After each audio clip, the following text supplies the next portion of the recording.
C'est parti pour ce quart de finale retour de Ligue des Champions ici à Luanda. Le Petro affronte le TP Mazembe.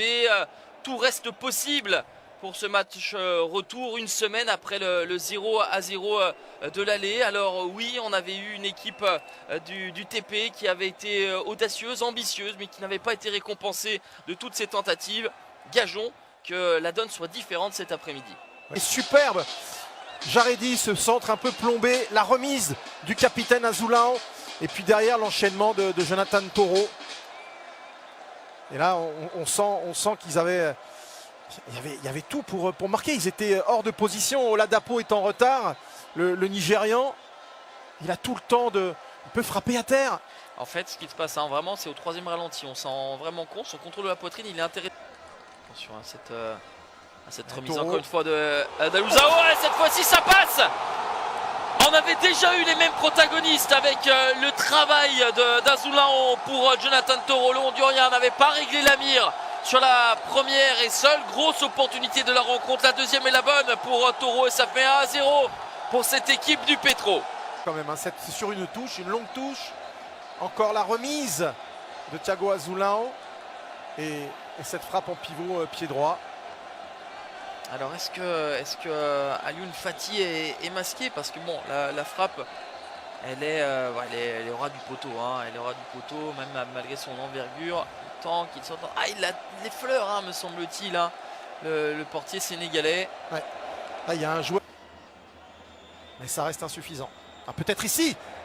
Ah, avec un contre 1 à jouer. Allez, le crochet, allez. il a couché le gardien. C'est pas possible. Ça passe à côté. Possible. Ça passe à côté. Ça aurait été une situation remarquable pour égaliser dans les arrêts de jeu de cette première période. Le petit Oscar. Ah, il avait fait le plus dur et allez, on se dit, ah, il faut frapper. Finalement, ces feintes de frappe étaient bonnes puisqu'elles avaient couché Hugo Marques, mais derrière, le petit ballon piqué mal ajusté. Aïe, aïe, aïe, aïe, aïe, mon Dieu, c'est pas possible. La passe était remarquable. Le gars. Gimbi. Tamboué pour Keita. Oui, c'est pas mal le ça. relais intérieur, on s'appuie sur le Malien. C'est Encore pas mal une du fois, tout. décalé. La frappe. Oui, ouais, voilà. Elle est contrée. Ils ont poussé. Ils ont montré beaucoup de générosité. Et il y a aussi un peu de créativité. Il en fallait pour faire bouger cette équipe du Petro. Ça fait un but partout. Alors au-delà de l'aspect anecdotique du premier but encaissé dans la compétition pour le Petro, l'aspect beaucoup plus factuel, c'est qu'à ce moment-là, le TP est qualifié avec ce score de 1 partout. Et oui, ils sont qualifiés au moment où on parle, Jocelyn. Quelle émotion, mais quelle émotion. Et on sentait, il n'en était pas si loin. Alors on revoit, hein, on a travaillé inter, on s'est servi Keita, de ce travail en pivot de Fili Ndiaye. Keita qui décale. C'est pour Kinzu. Il est détourné. Ouais, c'est Kinzumbi, bien sûr.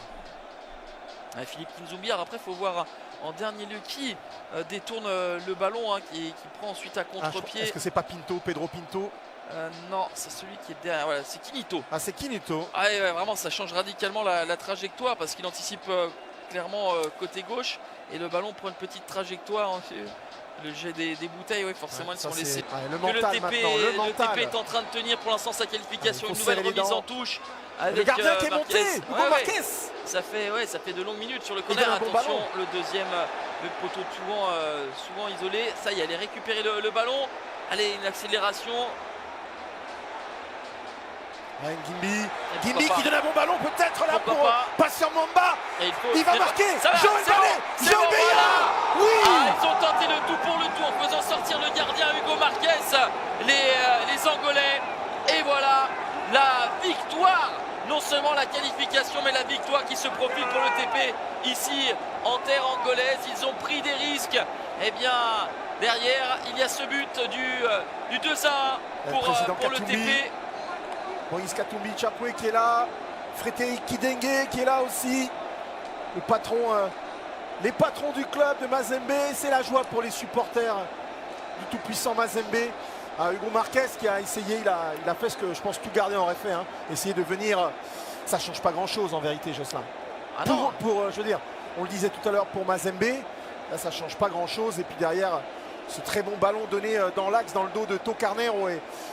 Et là, il y a de la lutte entre deux défenseurs. Et finalement, il arrive Beya. C'est une erreur angolaise. Joël Beya qui n'a plus qu'à marquer dans le but vide. 2-1 pour le TP Mazembe. Oh, ils sont allés la chercher, cette qualification. Elle n'en est que plus belle. C'est Carlinhos qui donne le ballon malgré lui dans le tacle. Il revient finalement, mais dans une position idéale. Joël Beya, 2-1. Deuxième but. Le TP Mazembe, deuxième but. C'est terminé. C'est terminé. Victoire 2-1 du TP Mazembe.